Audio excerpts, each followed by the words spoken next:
Five, four, three, two, one. Hey, there we go. Welcome back, everyone, to the Circle Club. I am here with Corey of What's Next. I am here with Mr. Reaction himself, Matt, the Star Wars expert. If you haven't seen his recent video, go check our shorts. This kid went legitimately crazy over the last episode. This last episode was absolutely nuts. The most genuine reactions I've ever given to anything. Yeah, just insane, but absolutely hilarious. But today we are talking episode 5. But before we do that, Corey, you got a Funko Pop here for us, a little unveil. Let's see some of this action. I got the hand delivery at the desk right before we were gonna go live, so we're gonna get the Funko Pop going. I've been ordering so many Funko Pops, people. I can't keep track of how many are coming in, so we don't know what this is. I have no idea. I could check, but we don't know. It might be Star Wars. It might not be. Exclusive. While you're opening that up, Matt, what was your favorite scene from last episode? Oh man, it's really difficult to say. There's two in particular. I think my first had one. I think the one that with the most. No, go ahead, do two. Go two. Now, I know it's gonna kill you. For me, it's gotta be the sparring match between Obi-Wan and Anakin. Just to kind of for them to. Ooh, we got a Pikachu Diamond Collection. What? Stop exclusive. That's crazy. There we go. You gotta turn the blur off. You gotta let the people see. We'll let the people see real quick. Let's get this quickly off. Got the Pikachu. That's so cute. I kind of think you should keep the blur off. I like without the blur. And when he's holding it up, it was blurring a lot of the Funko. I'll keep it without the blur for the stream today. Yeah, that's a nice little ambiance in the back there. Yeah, you guys getting a little bit of behind the scenes meat. Your boy is a scholar. Your boy is a scholar, as you can see. Yeah, so tonight's the night. We got some Celtics tonight. Hopefully the boys can pull this off. As you know from the streams, I am not a Celtics fan, but I want these boys to be happy. I want them to be celebratory. I've been apathetic. I've been apathetic since Game 4. I almost forgot. Right now, I'm looking bad right now. My prediction, but I think we still have a shot, boys. So hang in there. I said Celtics is 7, so maybe. Well, hey, last series I said it was going to be Celtics in 6, and they won it in 7.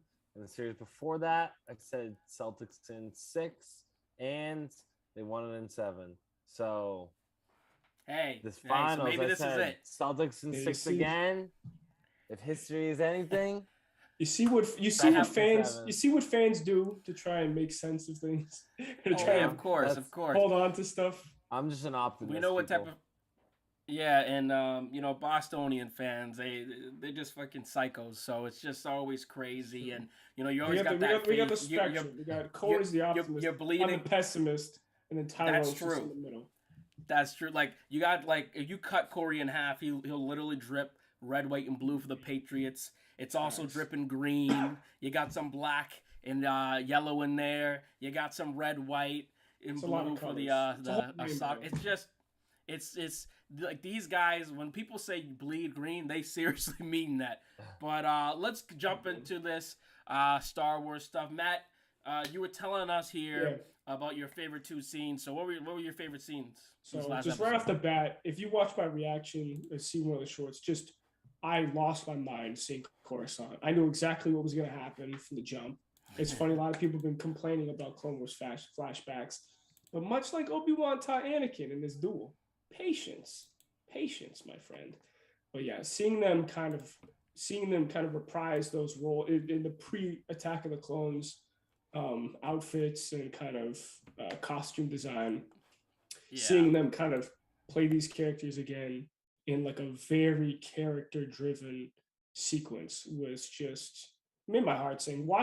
Going back and watching the clips from the moment that Hayden turns around and says, "I was beginning to think you weren't coming, Master," and he bows to him. I get chills, man. Like, I wish I was the kind of person that could cry to this kind of stuff. I've seen plenty of reactions. Fortunately, I can't do it, but boy, do I wish I could, because I get close. I get It really pulls at the heartstrings.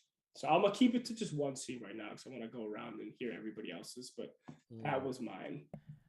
And what about you, Mr. Corey? What was your favorite scene? I'm gonna give a thumbs up to Matt's scene that he liked, but I'll go into the scene that I also liked because I'm sure this is his second scene that he really liked. I really enjoyed the Reva and Darth Vader fight, specifically for Darth Vader. Just watching him just sun Reva throughout that whole sequence by just using the Force against her lightsaber like slashes, pushing her back, taking it away from her, throwing it back to her, like, okay, now you can lightsaber fight me. And then he's still owning her. And then all the way through to the end when he just like basically proclaims to her, like, I knew what you wanted to do the whole time. I've been using you just for your abilities. So now I'm gonna leave you again where I first like basically picked you up. On my second rewatch, that's what I noticed. If you really listen to the Grand Inquisitor and what he says there, so they basically, the gutter to them was when they had picked her up from the Jedi temples. So it seems like they were the ones who really saved her from Anakin first stabbing her.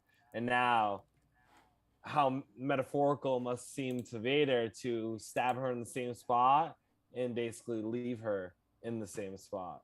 So it's wild how they came around on that whole scene.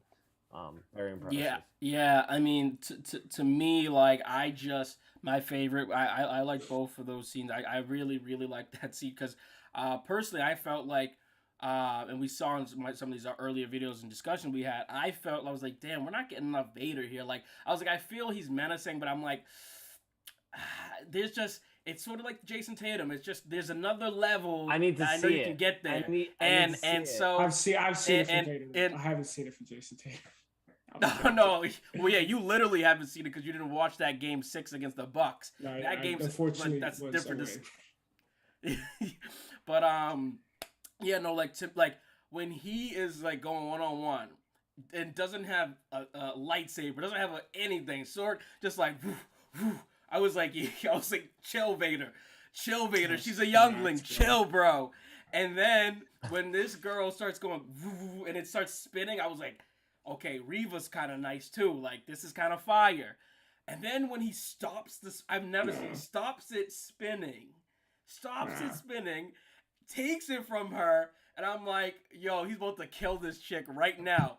Rips it in half, goes, yo, here you go. Like, I'll give you a fight. I'll give you a swing. I was like, bro, Vader is fast.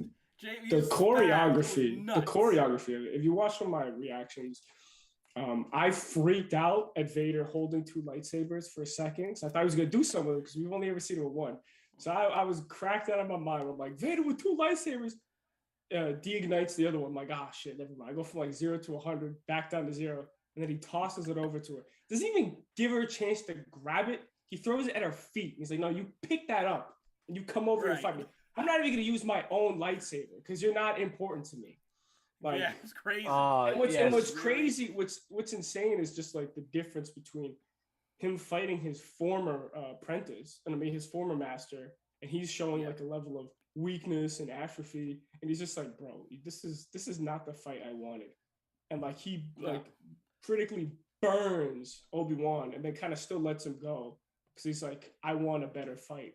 But with Reva, he just pays her no respect. One thing Corey said in the last couple of scenes that I thought was really important was it's very much so like Jason, right? Like just coming and then like really slow. I'm not gonna like exert all this energy. I'm just gonna strike the fear of God in you real slowly. I'll let you go because I know you can go. One other little detail I liked in this episode too was, people complain all the time. I hate Star Wars fans, but they complain all the time about like the smallest things. And one thing people were saying, oh, how did Princess Leia like get away from everyone? I'm like, who cares? Like, this is where we draw the line. Not that people are in space, whatever. But that's near here and there.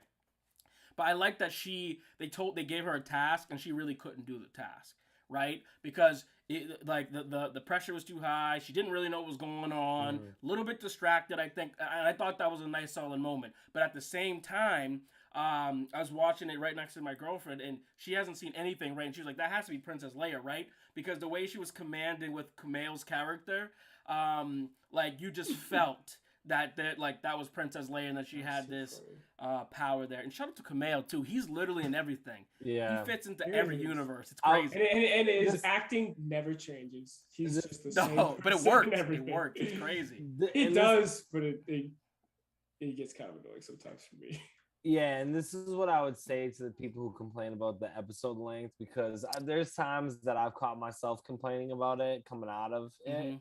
But what I always tell myself to really eliminate that thought process is think of this as a movie. You're getting a way longer movie. That's what these miniseries really are, right? They're supposed to be between a TV show and a movie, right? So that's what you're getting, is a really long extended movie at the end of the day. So when you really look at the screen time, you should just be thankful that we're getting Vader and Obi-Wan and things like that, because to me, I'd rather have it in this setting where I'm getting the quality of a movie, but I'm getting way longer time length out of the actual content. I think the only thing I'd say to that, and there is a little bit of feedback. I wouldn't even really call it too much like criticism, or it might be criticism. But the thing I would say to that is that with a movie, you can't afford to like have these lulls of pacing where it's like, the beginning of an episode where things are nothing really crazy is happening, and then once you reach the climax of the episode, like each episode has to have its beginning, middle, end. Where a movie has a beginning, middle, end stretched across a larger narrative. So I do see some complaints people have where like you have certain episodes where it feels like the pacing slows down a lot. And I know some people are worried that in the last episode, just from what I've heard from the community, and not even like in a bad way, like people being angry, but like the last episode, we might have that Disney Plus syndrome where a lot has to be wrapped up rather quickly. Whereas like in an episode like episode 4, which I didn't mind, and I think we all kind of agreed we enjoyed it. I can see why people complain that it was a retread of Obi-Wan having to save Leia again, but in a different setting. When maybe we might be discussing next Thursday, or next week when the following episode comes out, that maybe they needed a little more time. So I think, and also the last thing is being the budget, where it's like as much money as Disney has, and trust me, their budgets are bigger than most TV shows, that will never fully reach the scope that a film can. So I can see why some people feel like there is something like we didn't reach the heights we could have. Yeah. So I think that that's a lot. You made a really lot of great points there. We didn't review last week too, because when Corey and I were talking, we were just like, you did a video, we did not, because that's we just felt that the episode didn't really have enough meat to have a real discussion about. Yeah. And our thing is, we're not going to just sit here and talk if there's not like really value there. So and I thought that episode was weaker, but the thing people would have to realize and just chill out about, and this is just not a Star Wars problem, it's just in general, is that name me one show that bats 100. It just doesn't happen. It's not how it works. Point. You need episodes where you can experiment a little bit, bring different characters again, try new things, introduce concepts. And so people just got to take a breather. And it's like where you said, it's like we haven't seen these guys on screen in over a decade. Yeah. So just appreciate it, whether it's good, bad, or not. If you don't like it, just exit from it. I just think sometimes there's this conversation. People, it's like, to me, great example is Matt. You kind of have been out on Marvel. You don't go into Marvel and start bashing Marvel and you're like, I'm not gonna watch it. And that's always an option. But it seems to be with Star Wars fans, and it's that they sort of because they have this expectation of how things are supposed to be going in because of canon, because of comics, whatever. And I understand that they have to realize this is a different medium. And as you said, the budgets are completely different. You can have the writing budget of a movie could be the same as the entire budget of a TV show. So that's why it's really just two different things, I think. Yeah, I think as Star Wars fans, they have a big issue of it's been history of projecting expectations. The original trilogy fans projected expectations in the prequels. Both groups of fans projected expectations on the sequels, and throughout and through forth. I think the only difference I'd say is because Star Wars is such as more of an explanation for kind of like the intensity of like how fans are, is that Star Wars is just like a cultural touchstone. So having these legacy characters like Anakin Skywalker, Obi-Wan Kenobi, going back to the sequels, Han Solo, Princess Leia, Luke Skywalker, to have had passed so much time without actually getting to see them on screen, they're kind of characters where if you're going to bring them back, like, please do them justice, or don't bring them back at all. So, but I think the justice is where the question comes into play, where, what expectations are people meeting, or people like looking for? And I think through TikTok, I've been like pretty active on the TikTok Star Wars community. I think there's a divide where people like want good story, and then other people are just, they think they want good story, but they just kind of want a slideshow of cool moments. Like people were complaining, people wanted Clone Wars flashbacks in like episode 2. I'm like, bro, the story hasn't even materialized yet. Like, what are we doing? I think to that, right? Like, some people got to realize too, you can't set expectations, right? I think we always say it. No. You can never set expectations, because then you're always going to get disappointed. There's a reason why you're not the writer on this show and somebody else is. Okay. I mean, I should be. I should have been on Star Wars writing staff for years now. But that's a different. I think at the end of the day, right? Like, I think Matt's point is a cultural thing. And because it's a cultural thing and it's such a big franchise, you're going to get stories that get explored more. So you need to be more flexible and being able to allow those stories to get told, right? Exactly. Yeah. And I think you're going to start getting examples of that are going to be more fulfilling to people. And it goes to your point, Matt, where like if you're touching some of these legacy stories, right? Like people are going to be a little bit more protective of it, making sure more sensitive.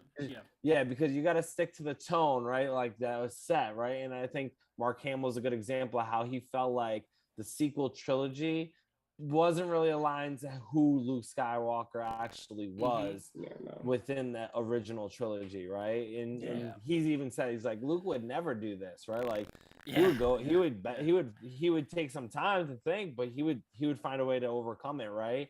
So I think I understand where people get frustrated there, but where you get projects like Taika Waititi coming up, where it's completely new characters in a completely new time, like it allows us to expand in the Star Wars universe without having to have that boundary of protection for people. Exactly, yeah. And that's where they're gonna continue to go moving forward, I think, to protect the IP at the end of the day. And even before Disney, final thing, even before Disney got the licensing, I think that's what the expanded universe did really well to liven up Star Wars, is they on their own traveled to different periods and kind of freshen things up. But just closing thought on that.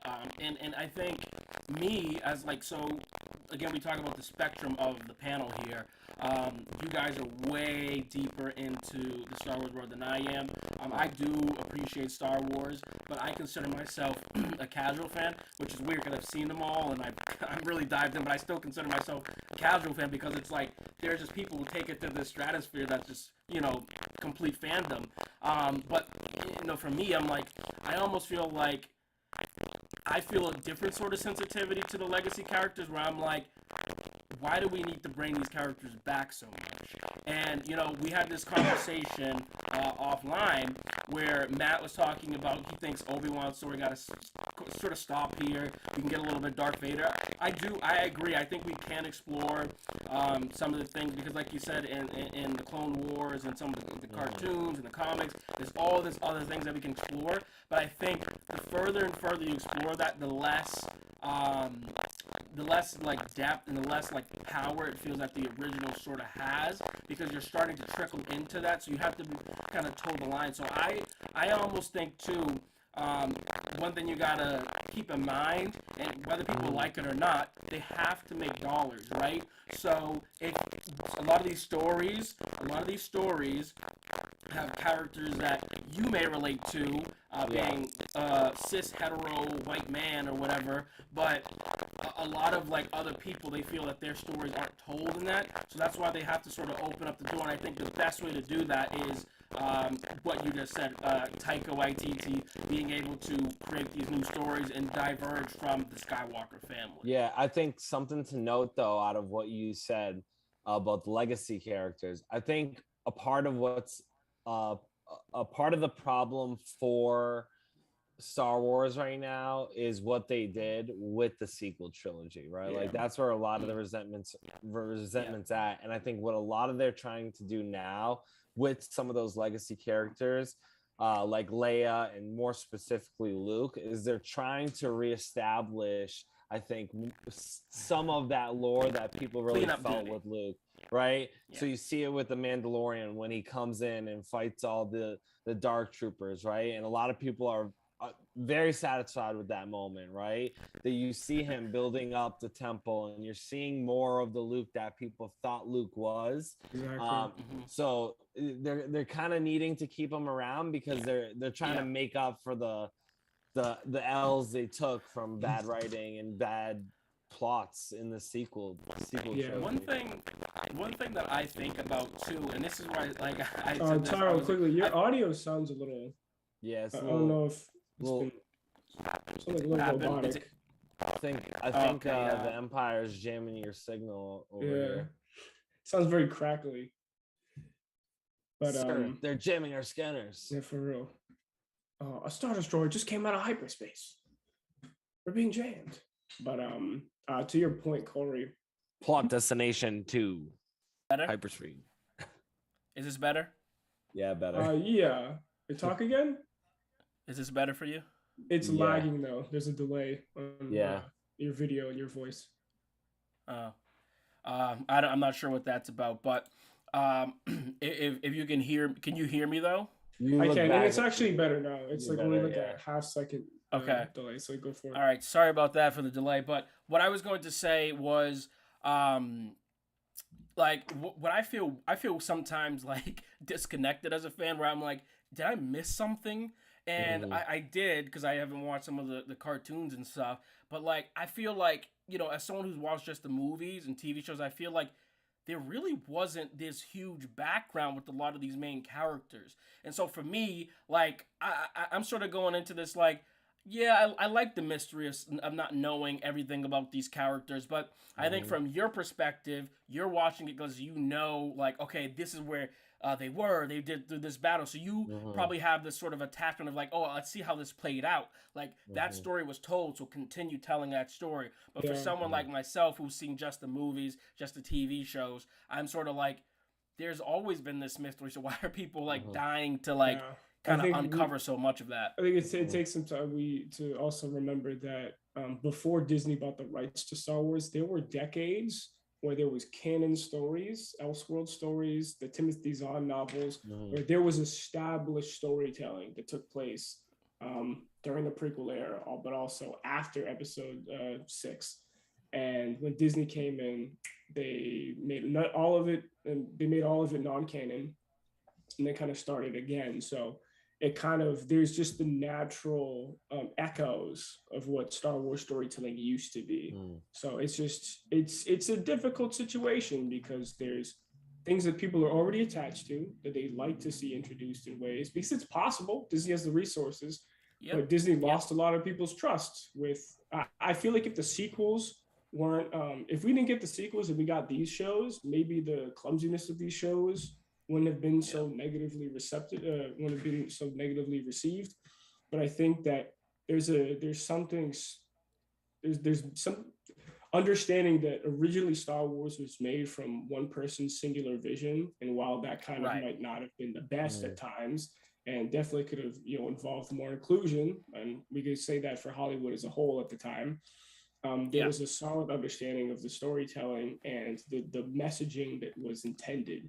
Whereas once a corporation comes into play, you know, you have a lot more voices Like when George was like fed up of being bullied and being told he can't make movies, he just stopped making Star Wars movies.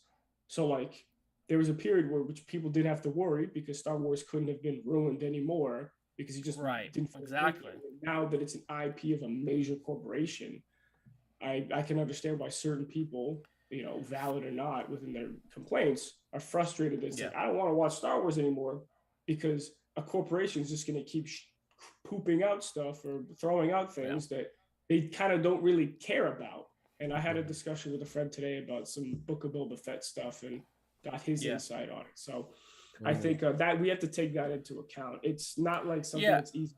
It's just I don't want to discredit, like, you know, they're totally allowed to feel that way. I mean, but I just, from my perspective, where I'm coming from, like, I liked Revenge of the Sith for such a long time, and I was told forever that the prequels were terrible, they weren't good, all this stuff, and now it's like this romanticism with it that people, and I'm like, that wasn't the same energy that you guys had about this series. It's not the same guys. I think a lot of it wasn't the same people.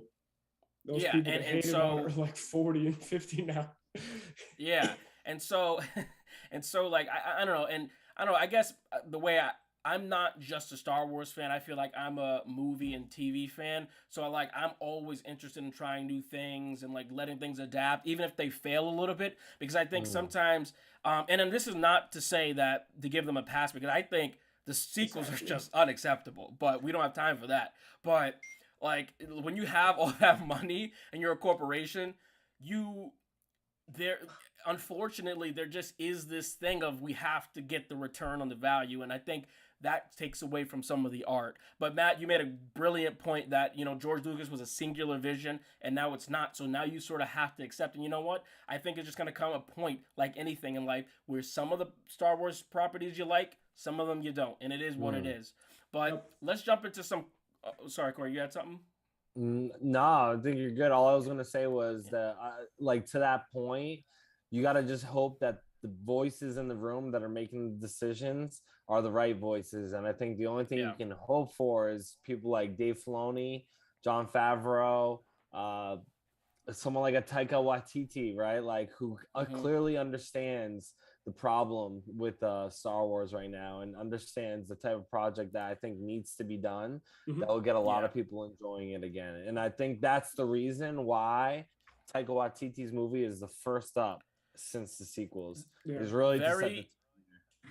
And if you listen to him in interviews and like, I watched a couple of his short films and stuff, he's so self-aware. He's like completely self-aware of himself as an artist, not to take things too seriously. And I just think like, and that might upset people. I do think there will be a lot of people who will be upset with it, but because his tone is completely different. But that's just sort of, again, that's just, he's a creative individual.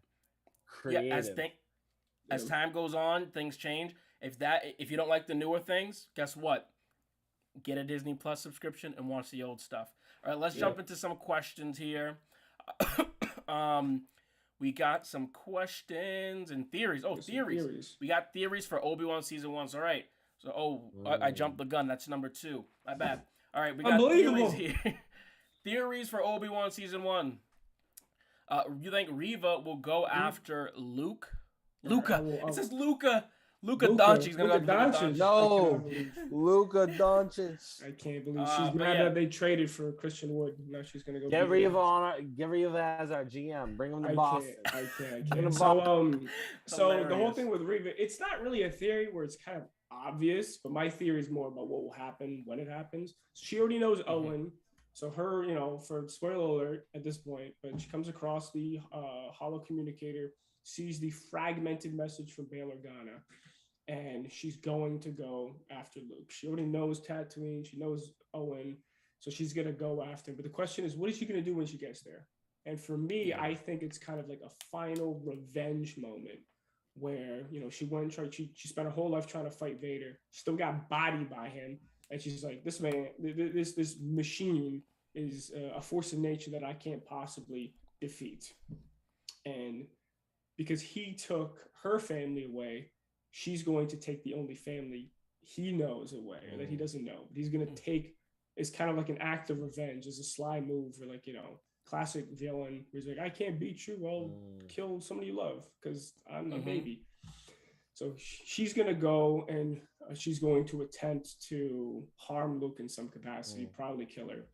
There have been some people have certain ideas of what's gonna happen as the result. Wait, who's gonna kill her? Sorry, Reva's gonna try and kill Luke or something. I believe. Okay. Gonna try and go kill Luke in some final act of revenge. For me, the way I think it's gonna go down is I don't think Reva's gonna be redeemed. I could be wrong here. Disney might try and like make a happy ending. But I think what's gonna happen is that Obi-Wan is gonna be forced to kill Reva. He's gonna give her a chance to stand down. But much like we know, once you tap into the dark side, you know, it's corrupting. And for someone like her that has raised her entire life in fear, pain, and anger, she's too far gone. That's kind of why we've seen her so impulsive throughout this entire series. She's going to try to make a move towards Luke. Luke isn't going to see any of this because we can't have him encounter a Darksider so early in the timeline. So that can't happen. But she's going to, for those of you who have watched Rebels, I know you, Corey, I feel like it's going to be similar to a Twin Sons type ending where she goes, Obi-Wan's there, and he's like, I can't let you do this. It's just like, why are you protecting his son or whatever? There'll be a cool character moment there. And he's going to be forced to put her down. He's not going to want to, but he's going to be forced to. And I think I think we're going to see a parallel between her fight with Vader, where Vader is like kind of not even really taking her seriously because she's not a threat to him. She's just some weakling that he has no use for anymore. So he doesn't even like give her enough respect to pull out his own saber. With the complete contrast with Obi-Wan, where the fight will be quick, where he will kill her rather quickly because there is something at stake, and she is a threat to him and Luke. So I think it's to be this interesting parallel between, or this interesting metaphor for how not only is Vader himself a danger to his children, but also the ghosts of his past. So I think that's how we're gonna end the series. Yeah, so I'm gonna go in a slightly different direction. And by slightly, I'm going to go a completely different direction. So I think, honestly, what's going to happen to Reva is because I think her whole motivation this entire time clearly is something rooted in the dark side. Revenge towards Anakin, revenge towards Vader, right? And I think to her, she's going to come to this realization like Matt, but just a little differently, that once she gets to Tatooine, like, she's going to recognize the fact that, like, if Vader had a kid, right, like, obviously he would have his kid. So the fact that this kid is safe, alone, like, with a family on the farm, I think is going to be her moment and realization of, like, not turning to the Jedi. I think it's going to be more of, like, one of those Ahsoka situations where she kind of is just like, I'm done with the Jedi.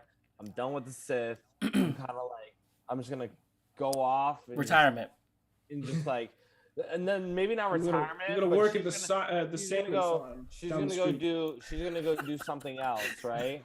And I think that realization for her of like, of just like, the kid has what she, I think, wanted at the end of the day, right? Just to have a family, be safe, you know. And I think she can't do that to somebody else that she is feeling bad about herself in and of so that's where I was gonna go with it from a screenwriting standpoint.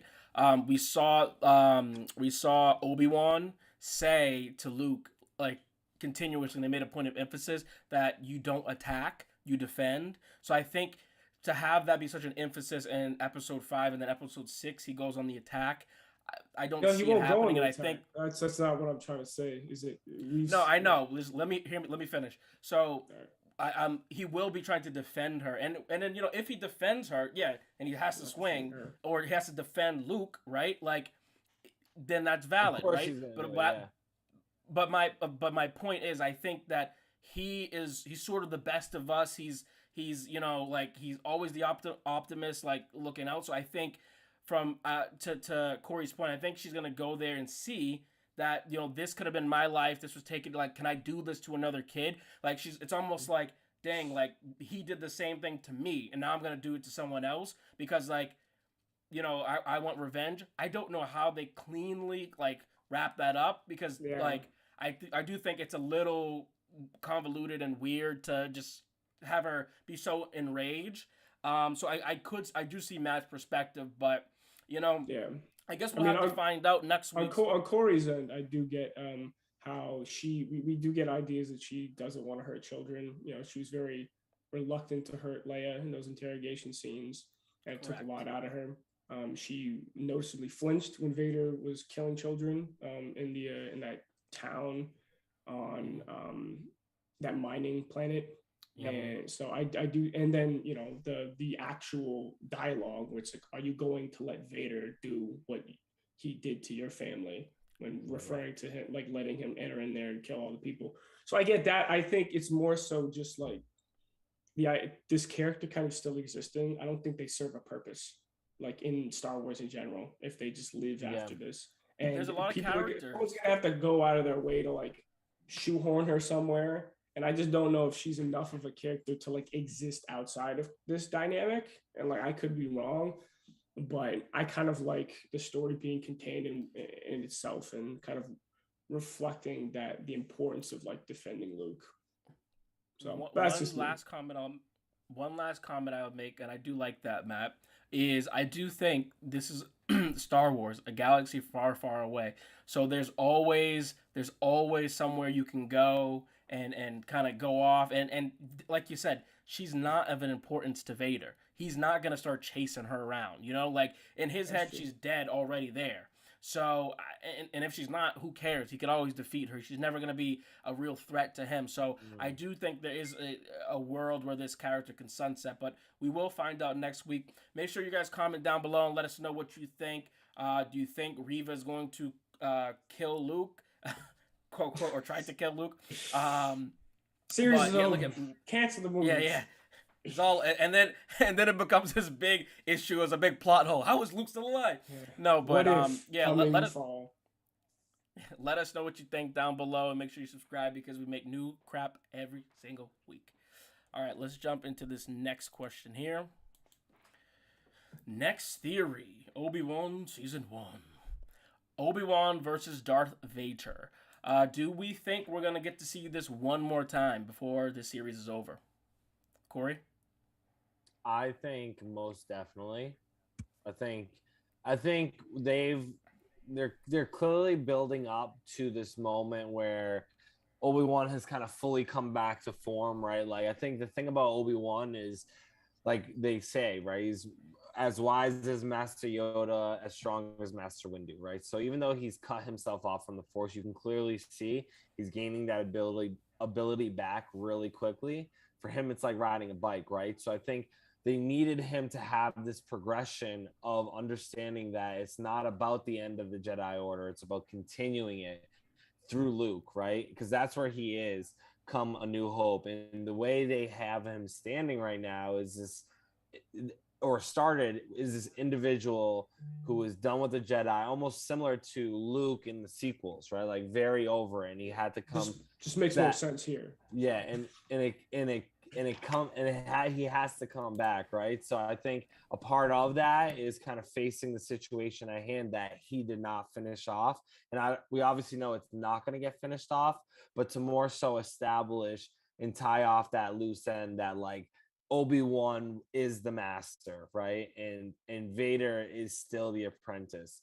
And he's still not fully learned the lessons. And I think that's the importance of this cutback scene that we saw here, is that Anakin is still doing the same things he used to do as a Padawan, right? And Obi-Wan's going to prove that by getting out of this, whatever this situation is, through obviously his Force ability, but also his lightsaber ability. You're going to see him at more so full force against Vader before this ends. For sure. I agree with Corey. I think from a practical sense, we were promised the rematch of the century. That was a big part of the branding of the series, so we're going to have to get that. I don't think that they meant that little Coruscant sparring match. And clearly it wasn't a fight in episode 3 because it's as in Kenobi episode 3. A fight might not be the word for it. Yeah, it wasn't a fight at all. So, but I think like thinking in threes here, because movies, the arcs of arcs of storytelling like to be done in threes. The first, we're seeing how they were fighting at the when Obi-Wan has first re-entered this kind of dangerous world, this dangerous dance with Vader, where he's incredibly weak and is almost feeble to the point of laughter. And then we see the prequel duel where they're kind of sparring, and you see the composure that Obi-Wan has and the bashfulness of Anakin, and how at almost the height of their powers that they would spar. And it was there were a lot of echoes in the choreography to the fight on Mustafar. So that's not a mistake. They're not picking and choosing with choreography. Like, they're capable of good choreography. So that was intentional. So I think this final fight is going to be with Vader at the power that we've seen. It's almost been a build up over the course of the show, and then kind of seeing Obi-Wan now that he has regained hope and is kind of reconnected with the Force and has something to fight for. He had something to fight for before, but like within himself, he was so tormented. There was so much turmoil within him that now we'll see him in a balanced state. So I think we're in for a friggin' crazy fight. Nothing like, and Obi-Wan is going to prove that, like, even though he doesn't have the raw power of Vader, that's not what makes a great, it was the line. Force wielder. A great force wielder. Doesn't make him because, you know, Anakin's a great warrior, but, you know, he's still blinded by his own desire to dominate, his desire for victory. I'm going to use so what I think in my head, I'm like, how can this fight live up to expectations, one? And like, how does Obi-Wan get out of it if he's so raw, like hasn't really, he hasn't used the Force really in quite some time. Vader is clearly at the height, like he's like kind of like flexing really at this point, right? But for a metaphor for the common man is, I look at this sort of like, Jordan versus Kobe Bryant, in a sense where it's like he has that older skill, that old man muscle, like he is the apprentice, right? So it's like, maybe if Vader caught him a little bit after, Obi's done. But I think Obi-Wan's gonna find a way to surprise us in this fight. And I think it's going to be a fight of the century for sure. And Matt, to your point, I think like that it was totally intentional for it to be a messy choreography fight and all that. And I think we're going to get something really special here. And one thing about the Jedi that I think we don't see with the Sith is that there's a moment of click. There's a moment of, I'm fighting for something. There's a moment of hope that it almost just flips the switch. And, you can call it poor writing. You can say it's sort of a MacGuffin. It's in there, but it's something we've seen happen throughout this franchise's history. Force works in mysterious ways. Yes, exactly. And good will always sort of find a way in the end. So I do think we're going to see this fight, and that's sort of where I think how it's going to play out. 2 words. Obi-Wan's strategy. 2 words. High ground. You'll get it. I'm anticipating. I'm anticipating Obi-Wan hitting, like cutting across the mask, and we see Hayden. That's really what I would love to see from like a vantage point of like, especially talking about Rebels when that happens with Ahsoka, and when you actually hear like Anakin's voice because the mask is broken, right? Because the voice of Vader is distorted due to the mask itself and the transfer of the voice. So being able to hear Hayden Christensen maybe say, "I hate you," I would love that. I don't think he's gonna say "I hate you" again, but whatever dialogue he says, and it's gonna be really cool hearing, because when he becomes Vader, the persona of Vader, he talks more eloquently than he did as a Jedi Knight.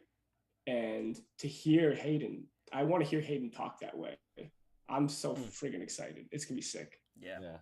All right. So comment down below. What do you guys think about this episode 6 fight? Do you think it's going down? Do you think Obi-Wan's going to just find a way to squirm his little way out of there? Do you think that someone's going down heavy? Let us know, and make sure you subscribe because we make new content every single week. Make sure you check out What's Next with Corey over on TikTok and YouTube because we're making all types of fire Marvel content over there. and check out Matt's video, because if you want to watch this finale with a guy who knows his stuff, that's right there. All right, everyone. Thank you for watching, and tune in next week. We'll be back for the finale. Can't wait. Remember, just be you. Peace.